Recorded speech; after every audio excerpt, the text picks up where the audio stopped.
د نیوز پریس چینل لیدونکو سلام، وخت مو بخیر. ستړي مشه پام وکړئ د لسو بجو لاندو مهمو خبرونو ته.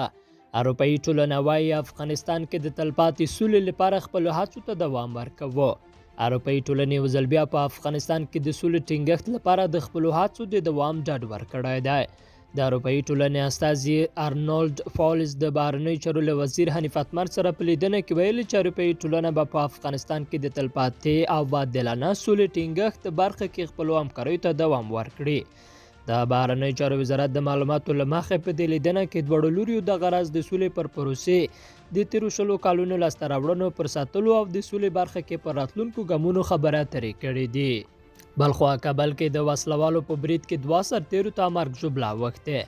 وسلوالو په کابل کې د افغان ځواکونو پر یوه موټر برید کړی دی. د راپورونو له مخې دغه پیښه پرون سهار شاوخوا 9 بجې د پغمان ولسوالۍ د ارغندۍ چوک په سیمه کې شوې ده. د کابل پولیس وایي چې ناپېژانده وسلوالو په یاده سیمه کې د امنیتي ځواکونو پر یوه موټر برید کړی دی چې له امله یو کس وژل شوی او یو بل ټپي دی. امنیه قومنداني وایي چې د پیښې په اړه پلټنې پیل کړي دي او جزئیات به وروسته له رسنیو سره شریک کړي.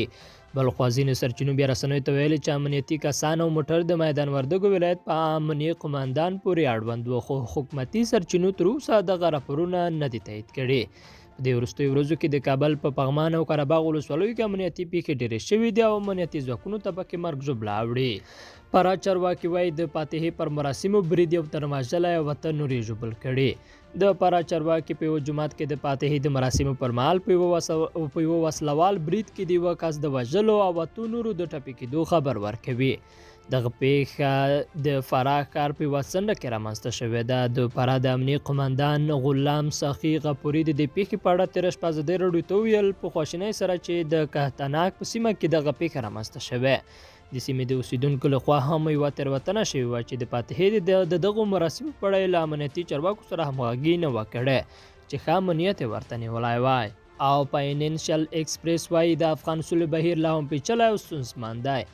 د فاینانشل ایکسپریس په نوم هندي نشریې د افغان سولې په اړه یوه اوږده مقاله خپره کړې ده. مقاله کې راغلي له افغانستان څخه د امریکایي سرتیرو ایستل د بایډن پر وړاندې تر ټولو جدي ننګونه ده چې نوموړی په اړه زړه نه زړه دی. مقاله کاږي د غرض د افغان سولې پروسې برخلیک هم تر اوسه څرګند نه دی او دا بهیر لا هم پیچلی او ستونزمن دی. مقاله کې وړاندې راځي بایډن تر ټاکنو مخکې امریکایانو ته ژمنه ورکړې وه چې له افغانستان او منځني ختیځ څخه به خپل سرتیري بیرته کورونو ته ستنوي، خو له تخنیکي پلوه دا مسله عملي نه ښکاري ځکه چې په دومره کمه موده کې له افغانستان څخه د امریکایي سرتیرو وتل ممکن نه دي. د مقالې په یوه برخه کې راغلي ښایي تر یو څه مودې پورې امریکایي سرتیري په افغانستان کې پاتې شي او دا هغه مسله ده چې افغان سوله نوره هم ننګولی شي، ځکه طالبانو ویلي چې که چېرته په ټاکلې نیټه امریکایي سرتیري له افغانستان څخه ونه وځي نو دوی به یې پر وړاندې خپل بریدونه له سره پیل کړي.